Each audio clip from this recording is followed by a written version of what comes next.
Très chers abonnés des familles Paille Télévision, bonjour, bonsoir, dépendamment de l'heure à laquelle vous nous captez chez vous. Je suis Ogi Paille de Mise à part des Dieux. Vous êtes sur votre émission Tokanisa Congo et c'est ici que nous venons s'échanger autour des différentes questions et qui est liée à l'actualité et surtout l'actualité dans notre République, la République, excusez-moi, démocratique du Congo. Et Boulim Bissebele, que vous avez assez à stress parce que là, tout vous allez un peu mouvementer. Et aujourd'hui, dans Tokanisa Congo, toujours le Béla sur différents sujets. Autour de ça, là, moi, petit toilettage pour que tous mes kako informés, vous informer, vous former, vous divertir, c'est notre émission. Et la mission de chaque jour comme ça, on se bat, on fait des recherches, on lit beaucoup, afin que Topé Sabino, Moussala, Oyo, ils ont répondre dans ma norme. Et bi place au toyébité, là je profiterai pour répondre à quelqu'un qui m'a écrit. Bi place au toyébité d'informations, qui au moment que tu lobby avec beaucoup, il y a Bariteni. Je lui avais répondu et je lui réponds aussi à travers cette émission que nous ne sommes pas des youtubeurs, nous sommes des journalistes. Un journaliste est censé respecter ce que nous appelons dans le journalisme les délits de presse. Les délits de presse, c'est ce qui nous protège. Quand il n'y a pas l'info ou quand on n'a pas l'information, les informations fiables sur une question, on peut être informé, mais on n'est pas précis. Les journalismes, ils ont question il y a précision, na concision, alors, ce qui n'a pas comme quelqu'un qui m'a reproché, dans l'émission Tolobela qui m'a papa Chéribé Okende. Les contentieux juridiques, ils ont un journalisme de l'île de presse. Je ne peux pas, moi ici, diffuser des questions juridiques ou des questions ils ont un niveau, il y a justice, alors que nous avons réponse fiabilité. Et donc il faut servir ngapé le la tant très ou soit qu'est-ce que je peux dire le la élément moko bouyé ou bon qui peut interpeller et je suis censé à me protéger et à protéger cette chaîne que vous aimez tant et Famille Paille Télévision, la chaîne de l'espoir. Voilà pourquoi tous hommes meka moi muké biswawa pour ça moi kaka ba petite analyse sur makambu yango to lobela na Tokanisa Congo lelo et dossier ya papa Chérialiwa ya papa Chéribé Okende parce qu'il y a des actualités aussi longtemps nan coupable à mon ani penzate et batu bazoti kala moi muké un peu perplexe ya koluka toyeba et qu'est-ce qu'il faut ou qu'est-ce qu'il s'agit, qui a tué qui, quand, comment et pourquoi. Et voilà, nous allons faire surtout plus à Ouattouroula Landawa, na makambu ya question Italie, makambu ya élection. Et question il y a élection, aujourd'hui ça fait couler beaucoup d'encre et les salives, très chers abonnés des Familles Paille Télévision. Tokolobela ngwa parce que tozo kukusa na muke vers l'élection. Kana kati yango parce que Congo lelo toza na makambu ebele. Tokolobela susu abitumba o ezali lelo tozomona tozo observer oyo makambo ya papa na biso Gentini Ngobila na fils na ye oyo azali bongo Jekoko Mulumba et batuana mibale ona tozolobaki awa muto azosala ko jouer moi arbitraire alors un arbitrage eza qui ex-président. Il y a l'Assemblée provinciale, notre papa Godem Poyi, l'homme de Dieu que j'aime tant. Voilà, et comme je l'ai dit, tout le dossier, il y a papa Nabiso Chéribé Okende.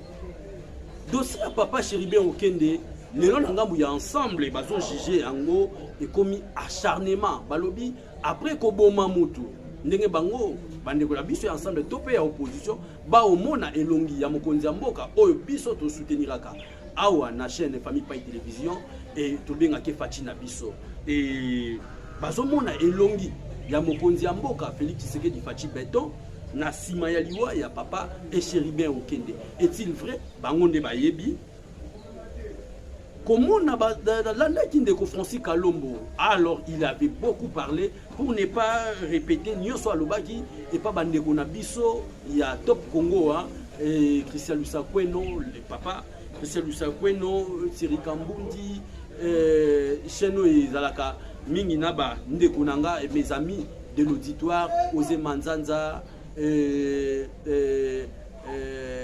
ils sont nombreux, hein, ils sont très nombreux. Osé Manzanza, Marcel Kitambala, ils sont nombreux pour citer que Baowana, Bandeko, Bamasu, Anangai, na armée Balobaka, il y a Ifasik. Je vous salue et très chers collègues et confrères aujourd'hui, Osé Manzanza, Marcel Kitambala, et puis Bozaï Belé. Et pourquoi pas, hein, Jossi Makwala, Makwalos.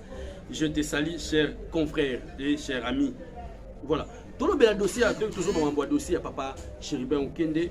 Et Zalaki va interpeller Batou Ebele, ou soit une invitation.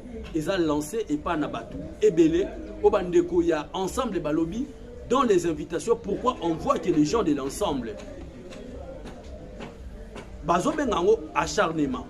Mais plus, na mona ki bandeko balali plus sur invitation à ndeko Peter Tiani. Alors pourquoi on invite Peter Tiani? Pourquoi on veut mettre la tête de Peter Tiani mal à l'aise? Pourquoi ce type a toujours été la cible?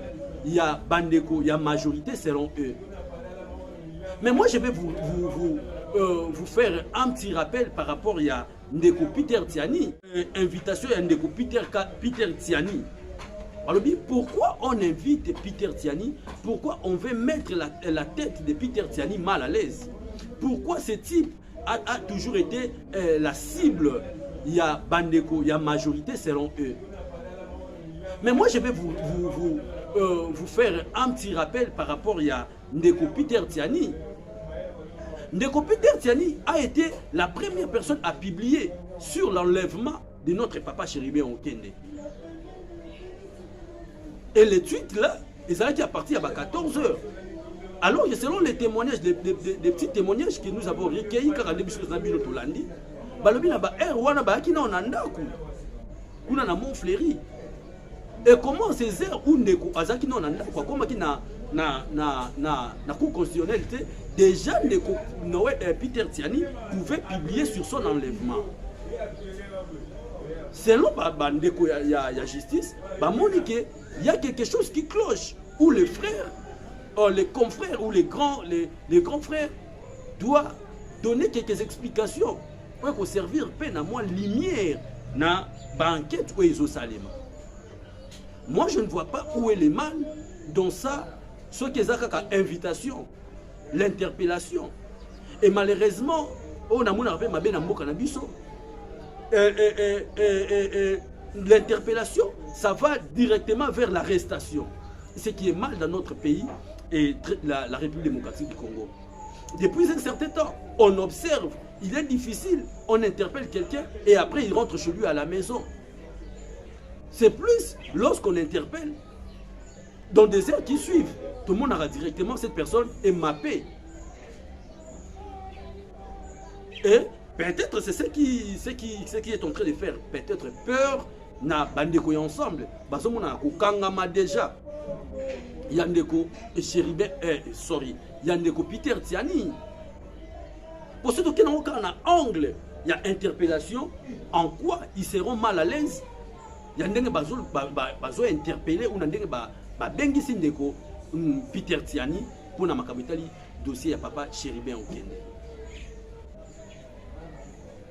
C'est un sujet, une question qui est très logique et moi je ne vois pas l'acharnement dedans. Parce que j'avais dit, c'était l'analyse que nous sommes en train de faire, on est en train juste de réfléchir sur cette question-là. Il vient par rapport à un message que tu avais écrit. Non, moi je dis parce que tant que je suis à Kosamaki, tout le monde appelle de comment bien en réalité c'est non andako. Et là aussi, vu que le frère ou les confrères, il est journaliste, on va lui demander, lui, toi étant journaliste, tu es censé être journaliste de l'investigation. Un journaliste c'est celui qui récolte. Et après les récoltes d'une information, il est censé à traiter l'information. Le traitement de l'information, c'est là où ça demande la réflexion, la tête, des questions. Raison pour laquelle, dans le journalisme ou dans l'IFASIC, on nous a parlé sur les 6 questions. Les 6 questions d'un journaliste. Qui a fait quoi, comment, quand? Pourquoi? Pour le Bakaona. Tant que il faut na Lukasikoyo, na répondre yango, na publier et entrer. Il y a 6 questions journalistiques. C'est ce qui va faire un peu, ce qui va pousser à une longue réflexion de notre, de la part de la justice. Oui, tu n'avais pas vraiment une bonne information. En étant journaliste et étant communicateur d'un parti politique, qu'as-tu fait pour que Oyebako confirmer l'information? Parce que les Twitter, les lots, ils ont canal Mounenepe, il y a information. On sous-attend qu'il avait quelque chose, qu'il avait de preuves sur l'enlèvement de cette personne ou ces députés, Papa Chéribé Okene. Le quoi les ont analyse, ils ont la question, quoi Charmat, cette partie est restée à la justice d'analyser ou de continuer avec les enquêtes. Nous sommes en train de réfléchir. Jusque-là, on n'affirme pas. Et ça, un contraste, c'est-à-dire, il parle ou il cherche quelque chose avec son contraire. Namoyi, sa population, élection est cause à la terre. Et mais comment ces mêmes gens qui viennent encore postuler ou déposer la candidature en cachette? C'est compliqué. Na même kaka makambu ya élection oyo tolobela parce que l'honorable député Martin Fayoulou.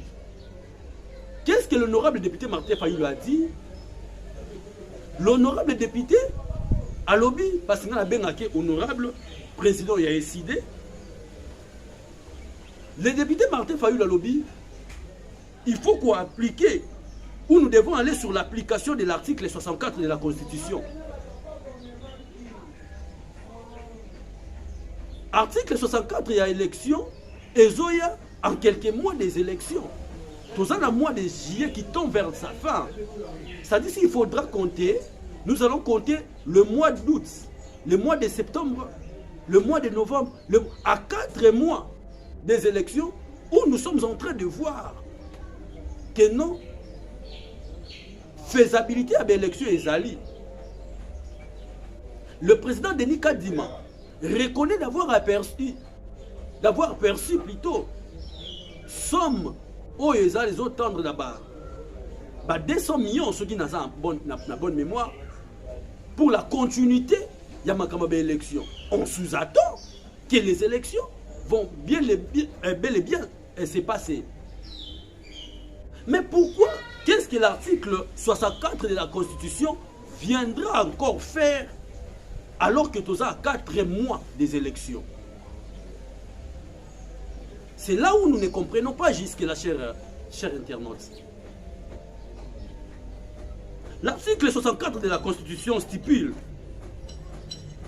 tout Congolais a le devoir de faire échec à tout individu ou groupe d'individus qui prend le pouvoir par la force ou qui l'exerce en violation des dispositions de la présente Constitution. Toute tentative de renversement du régime constitutionnel constitue une infraction. Wana eza na penza plus pour n'importe parce qu'ils ont un point B nango, mais tout zwana il y a point A nango. L'article 64 est le baquet.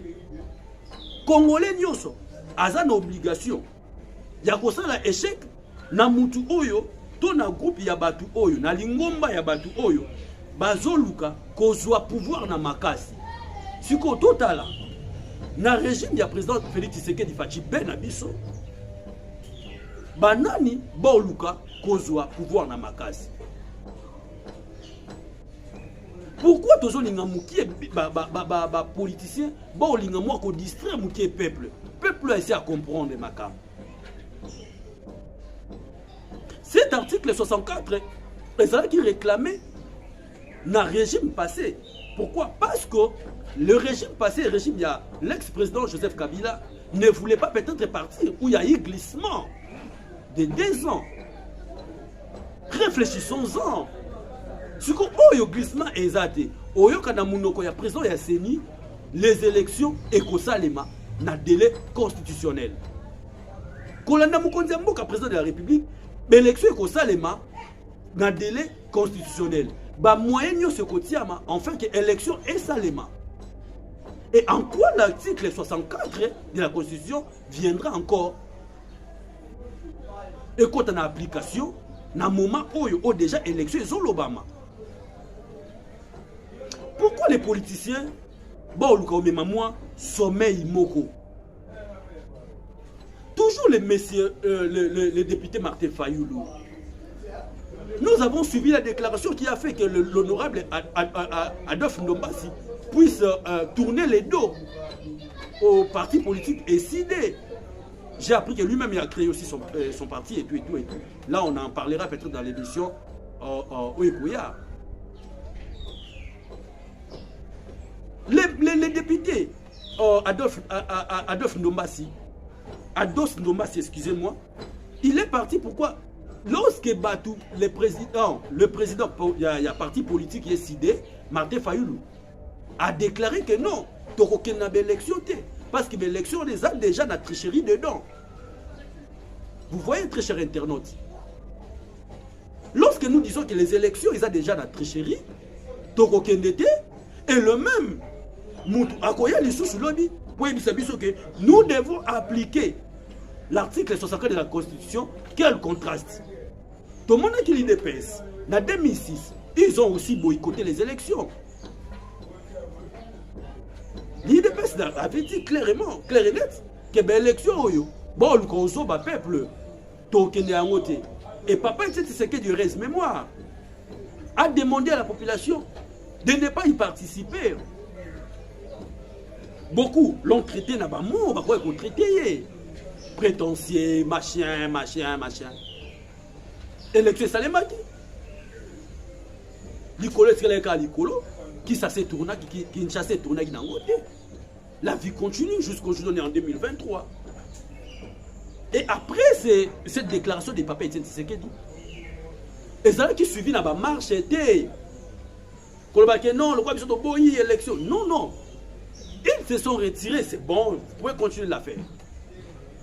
Si monsieur Martin Fayoulou, lui qui dit souvent qu'il incarne l'idéologie du Sphinx, Papa Etienne Tshisekedi, pourquoi il va encore demander l'application de l'article 64, lui qui s'est déclaré déjà forfait dans ma élection?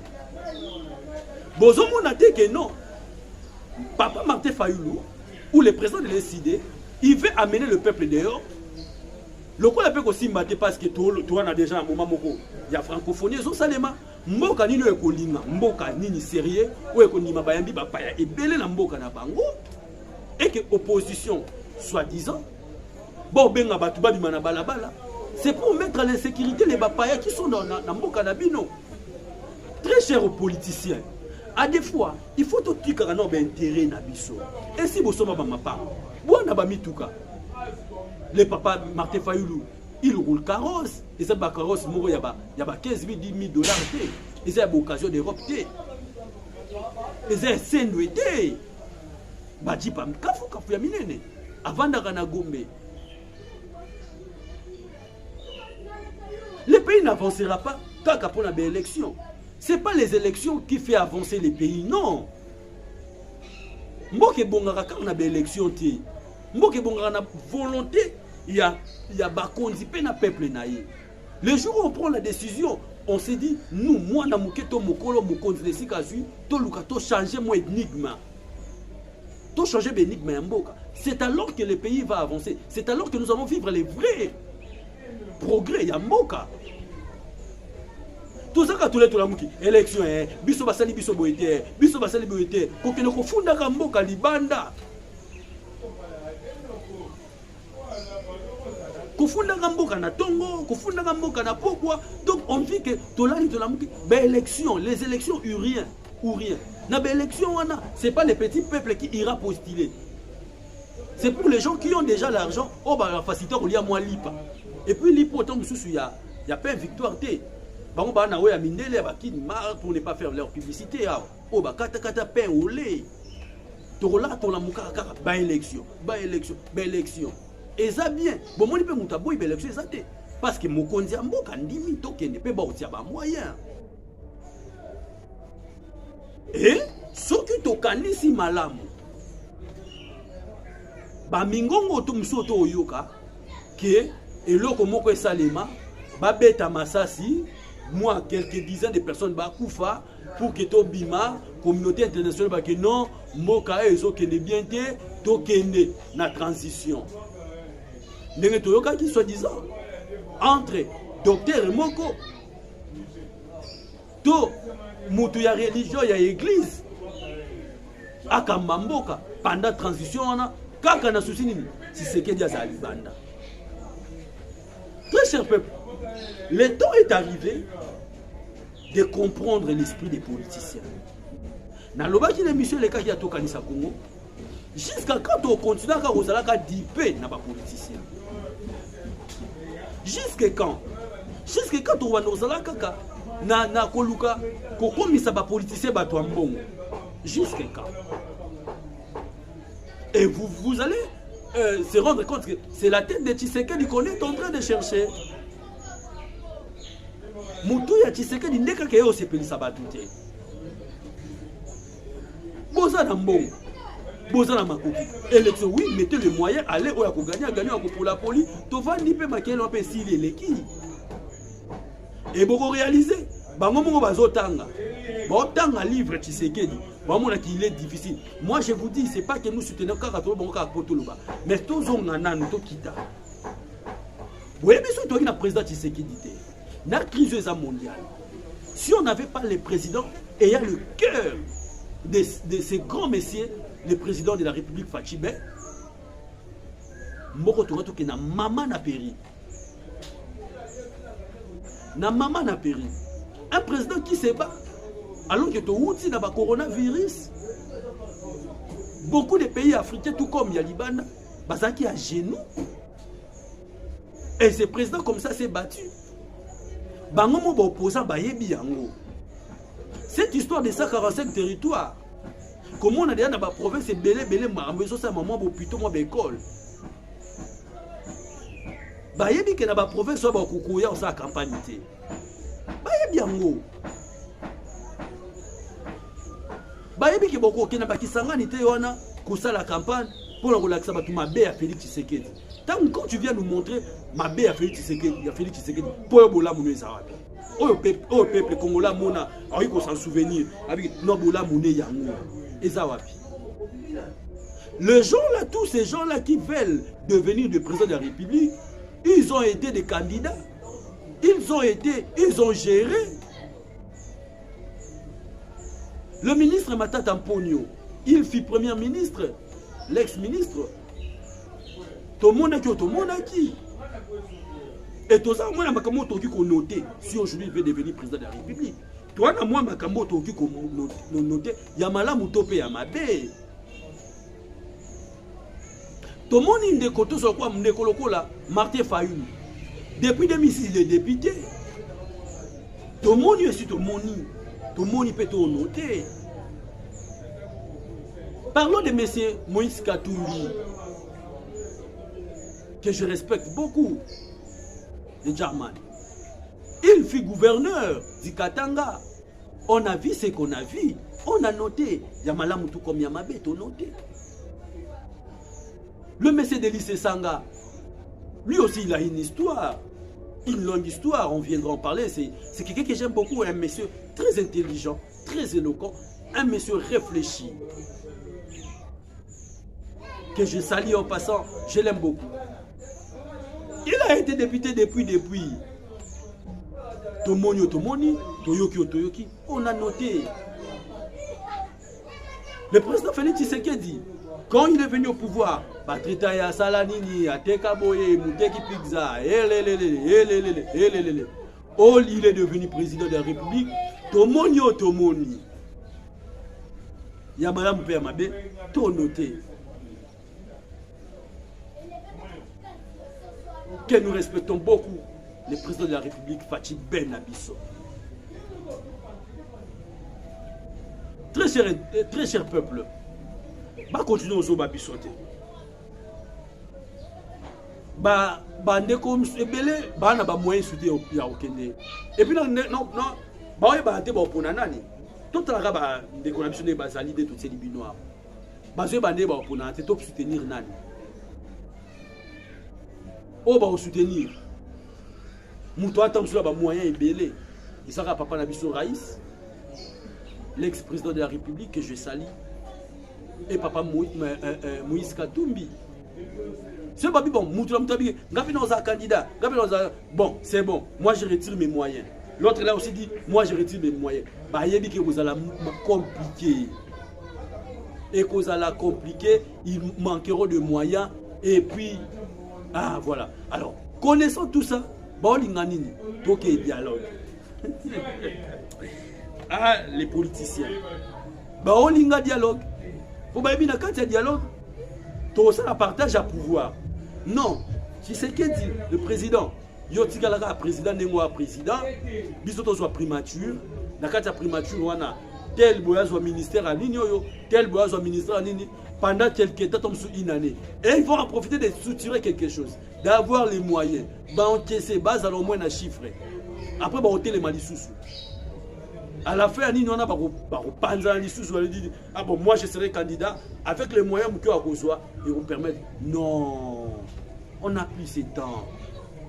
Chers politiciens, chers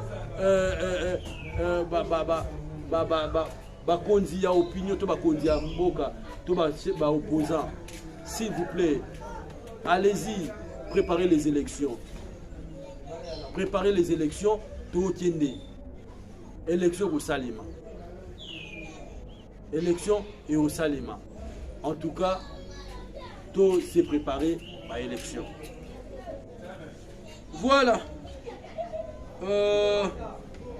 Parlons un peu du dossier de M. Ngobila. Pour terminer là.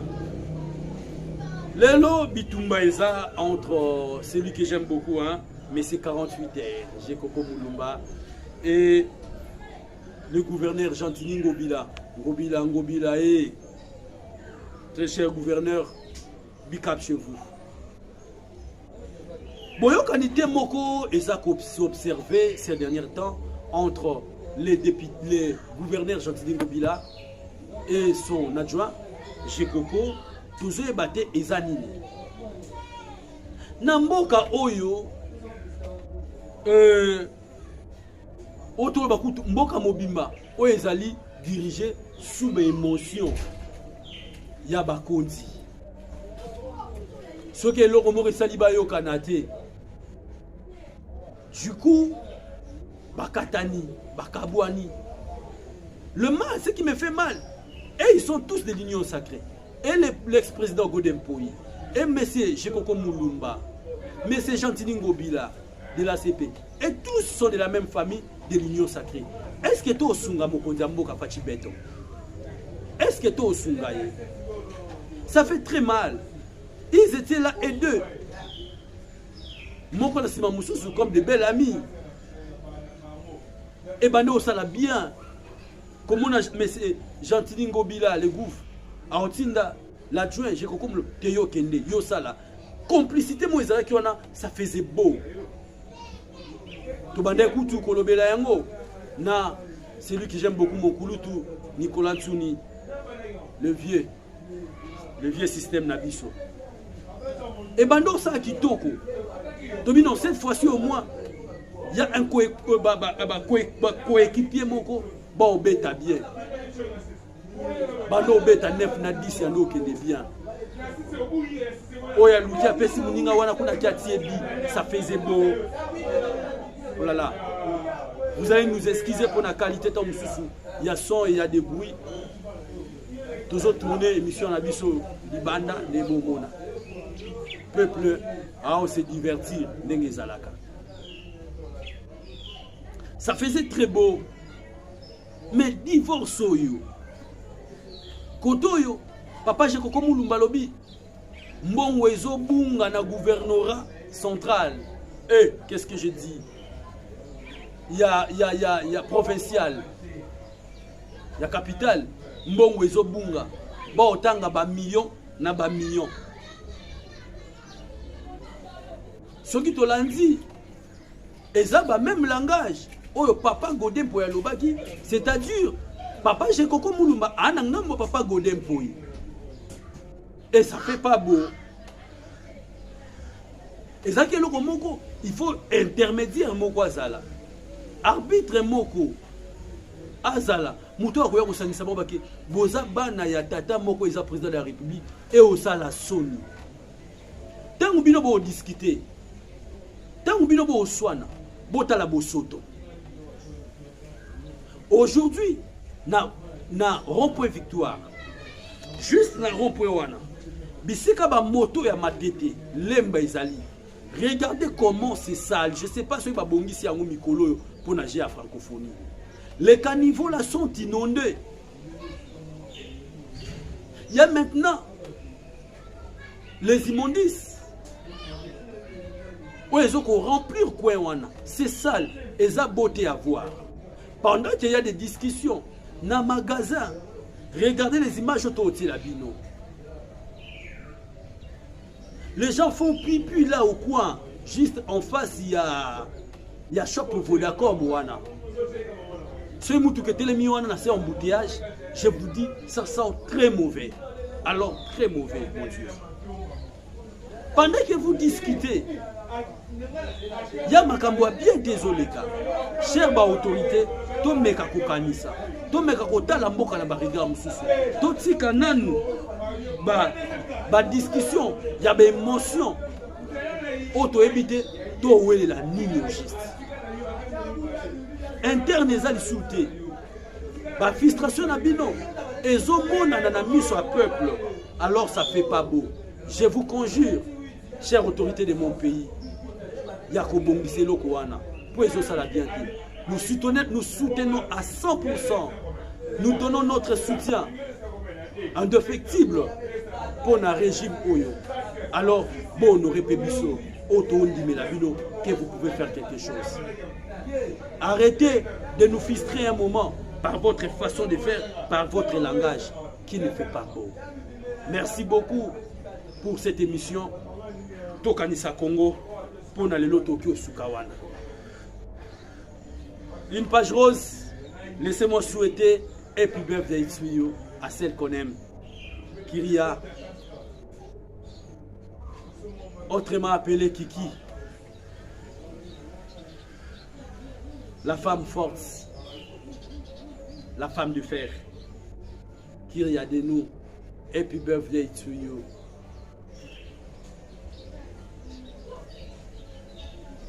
Voilà. Joyeux anniversaire.